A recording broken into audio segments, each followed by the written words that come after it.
sa binyag, tayo ay nagiging anak ng Diyos. Nagiging anak ng Diyos. So, para ma-expound o maipaliwanag mo ng mabuti yun, inutos ni Jesus na ang lahat ay mabinyagan. Diba?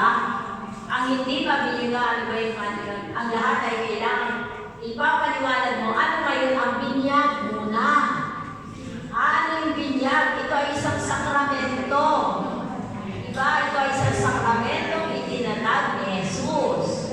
O, tapos nilagay ko ano effect ng binyag? Kaya kasama yung sa explanation, natatanggal ang kasalanang mana, nagiging anak tayo ng Diyos, nagiging kapatid ni Cristo. Kailangan nandyan yan sa explanation. Hindi ko ano doon i-explain nyo. Kaya nga kayo binigyan ng formation on sacraments para pag naging topic ninyo, aalakat ninyo sa inyong utak yung inyong mga formation on sacraments. Hindi yung picture lang ng picture tapos na.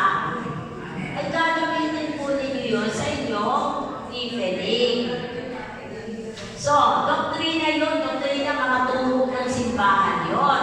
So, paano yun uma-apply yung binyag bilang ikaw anak ng Diyos? Morals naman yun. Paano uma-apply sa buhay yung binyag? O bilang anak ng Diyos? Tungkulin. O, tungkulin. Pag magsasabay ng salitang dapat, tungkulin ng isang binyagan na siya ay magdasal. Diba bilang parihan at propeta, dahil grade 4, hindi pa nilalang yung parihan at propeta, magbibigay ka ng sample. Tungkulin ng isang anak ng Diyos na laging magdasal. Kausapin ang Diyos. Tungkulin ng anak ng Diyos ang laging magbasa ng Biblia, propeta. Tungkulin ng isang anak ng Diyos ang tumulong sa kapwa, hari. Di po ba? Simplified lang. Huwag pagkahirapin ang mga salita. Grade 4 kasi ang tuturuan. Naintindihan ko. O pag nasabi mo na yung mga example na yon, ano ang iiwasan? O bilang anak ng Diyos, bilang binyagan, iiwasan o makipag-away. Morals pa rin. Diba? Huwag kang papatay. Ibig sabihin, huwag makipag-away. Iwasan magpagsisinungaling. Magbabanggit kayo ng ilan ang tungkol sa 10 utos ng Diyos. Hindi naman kailangan sabihin yung 10 utos. Babanggit ka lang ng kung ilan doon na kaya nilang gawin. Na lagi naman nilang ginagawa. Diba? Nakikipag-away, nagsisinungaling, nagdadabo, o bilang anak ka ng Diyos, iiwasan yun. Para pag narinig ng bata, yung kwento mong yun, o yung explanation mong yun, malalaman niya, ay hindi pala tama ang makipag-away. Kasi lalagay mo doon, warning, pinaka-warning, pag ikaw ay naging anak ng Diyos, pag ikaw ay nakipag-away, hindi ka na anak ng Diyos. Anong Bible verse? Unang 1, chapter 3, ano nakalagay doon? Ang mga anak ng Diyos ay patuloy na gumagawa ng mabuti. Ang mga anak ng Diablo ay patuloy na gumagawa ng masama at ng kasinungalingan. O yun ang Bible verse na yun. Kaya tapos lang sa isip ng bata, ay, anak pala ako ng Diablo pag nagsinungaling ako. O hindi na siya magsisinungaling. Kasi nilagay mo yung Bible verse na yun ang mga anak ng Diyos. So, kailangan kayo ay nagre-research. Yung ina-apply, yung mga natutunan, ina-apply ninyo sa inyong anahin, sa inyong lesson plan. Maliwanag ba kung sa ang topic ay sabi niya, ako ay nagiging anak ng Diyos. Kailangan na nakikita yung mga sinabi ko. Naintindihan ko? Sige. Okay na po, sister? Hindi pa rin. Para namang ano yan script. Para nag-script ka yan. Tingnan natin yung na-respeto pa. Ano ba yung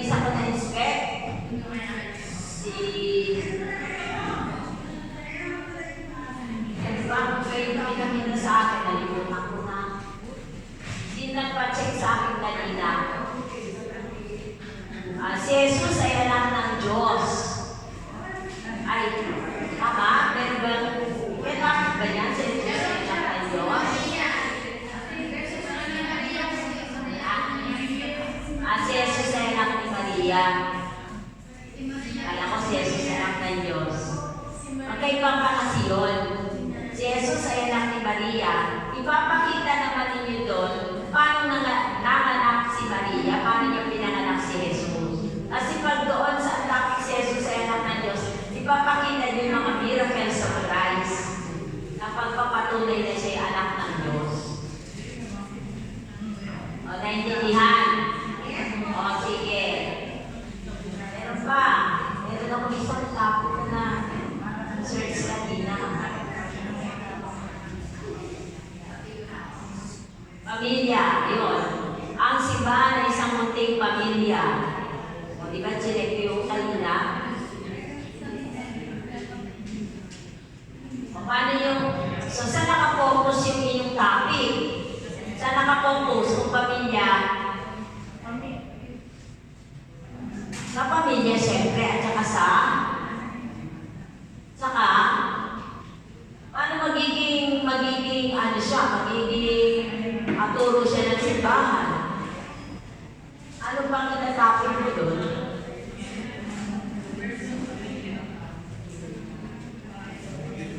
Kalago pa rin.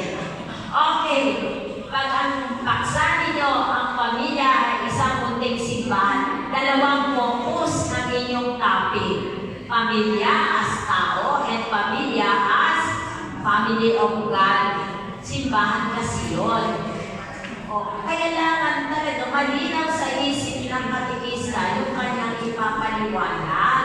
Kaya nga ang pinakamahirap na pagkaya ng paggawa ng lesson plan ay yung deepening. Yan ang pinaka-hardest part. Kaya kami noong nag-aaral din ako maging katikista, ang unang itinuro sa amin, paano mag-expound ng deepening. At right there and then, di ba, itong paksa, bibigyan ka ng paksa, automatic yung bibigyan mo ng explanation, ibibigay sa teacher. Pag natuwa ang teacher, maganda ang grade. Pag hindi natuwa ang teacher, repeat. Hanggang sa matuto kang gumawa ng explanation. Yun ang unang itinuturo. Hindi mo ma-apply dito. Bakit? Kasi gusto nila isang bagsak. Hindi nga pwede, nahihirapan na. At saka, ganda na nga yun, ganda na nga yun. Ayaw nila akong magbagsak. Gusto nila lahat ipasa ko. Hindi naman kapasa-pasa yung iba, ay mahal kaya yun. O kaya nga, ngayon, inikiang na methodology in brief. Anak ang brief, hawak mo ang brief. Okay. So, kaya inikiang ko na yung methodology para maintindihan na agad. Simbahan, ang focus ay pamilya. So, maganda yung kanyang introduction. Anong introduction? Yung introduction laging mali sa isip nyo. Ang introduction nilagay yung opening prayer, mga animation song. Hindi ganon. Pag sinabing introduction, ini-introduce mo ang iyong paksa sa pamamagitan ng song, ng tula, ng hashtag, etc. O kaya kwento, inimbento kwento or rap. Matuto kayo mag-rap. Okay. So, pamilya, ang kanyang activity ay tanong at sagot. Bakit? Kaya nakita ko sino-sino ang bumubuo ng pamilya? O di tanong at sagot yun, ano ginagawa ni tatay, ano ginagawa ni nanay para sa kanyang pamilya? Ito nakita ko doon sa kanyang lesson. Tapos, doon natapos yun. Kasi yung sumunod, hindi na pwede. Anong sabi ko sa kanya? Ibigay ka agad ang Bible story. Papasok na yung Bible story tungkol sa pamilya ng Diyos. Anong kwento related sa pamilya ni Jesus? Anong kwento? Mateo 1:18 to 25. Anong kwento yun? Ang istorya o kwento, sinasabi sa kwento kung paano ipinakilala ang kanyang mga magulang na si Mama Mary at Saint Joseph. Binabanggit din sa kwento kung paano inilagay ng Espiritu Santo si Jesus sa sinapupunan ni Mama Mary. Mali. Ay, Malayo. Pag pamilya, ang ating topic is pamilya ha. Pamilya ay simbahan, kunting pamilya ng Diyos. O ano ba tanda na? Simbahan, kunting pamilya ng Diyos. So, kukuha ka ng kwento, ay i-expound mo muna yun. Ano ang role ng pamilya? Halimbawa, yung human role ay si nanay, si tatay, at ang mga member ng anak. O paano magkakaroon ng spiritual role? O di ka kukuha yun sa Bible story. Ano ang Bible story ng pamilya ni Jesus, Maria at Jose? Ay matatagpuan sa kanilang pagsisimba sa templo araw ng Paskwa. Ikapistahan ng Paskwa doon. Yun doon si Jesus ay nawala sa templo. Hindi ba nagpunta sila doon as family to worship God? Oh. I-claim ko lang kausap ko eh. So, ano nangyayari? O, di nagpunta sila doon. At si Jesus ay nakipag-usap sa mga elders. At umuwi na, syempre, tapos ang pestahan. O, di nag-uwi na ng bahay. Sa kanatagpuan wala si Jesus. At bumalik at nakita si Jesus sa templo. O, dahil si Jesus ay syempre, member ng family na nawawala ay hinanap. Doon iikot ang kwento. Pero paano mo explain sa iyong evening yung kwentong iyon? Ano mo explain? Tulad ng nangaliwang tao, si Jesus na marunong din ang simba. No? Isinisimba siya ni Maria at tinuturo ang magkarpintero. Kasi makikita na kay karpintero si Jose. Diba? Ipapaliwanag si Jose ang tatay-tatayan ni Jesus sa lupa kasama yung sa explanation. Ang kanyang trabaho ay magkarpintero para meron silang kakainin. At si Maria naman ay labandera. Ganon. At si Jesus bilang isang pabait na anak, tumutulong sa gawain ng kanyang ama sa pagkakarpintero. Ganon. Kahit wala yun sa Bible, iisipin na lang ninyo kung paano nabubuhay ang isang pamilya na ang trabaho ay magkarpintero at yung nanay ay labandera. Naintindihan ba? At bilang sila ay pamilya, sila ay nagtutulungan, nagmamahalan, nagbibigayan at laging nag-uusap. Ayun ang kasama doon sa inyong explanation bilang munting pamilya. At dahil sila ay bumubuo ng isang pamilya, sila ngayon ay paano nagiging munting simbahan? Kaya tayo rin, para maging kapamilya si Jesus, tinatanggap natin ang sakramento ng binyag. Sa ganoong paraan, magkakapamilya tayo at nagiging kasabi tayo ng isang malaking pamilya na ang tawag ay simbahan. So, ganun yung i-introduce sa grade 4 ang simbahan bilang isang munting pamilya. Naintindihan ba? Yung title ng pamilya, hindi yung pwedeng mawala ang sakramento ng binyag. Naintindihan? O, sige. Pwede na mag-demo? Hindi pa rin? Alas 3 na.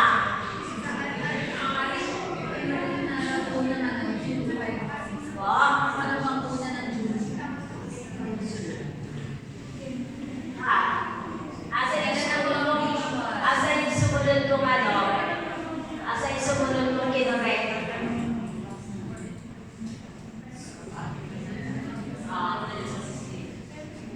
Sige po. Pwede ko dito.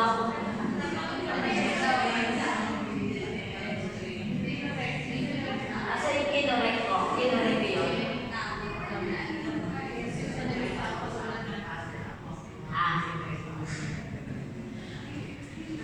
Sige, matapang ang loob.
daw ba ng mga bata?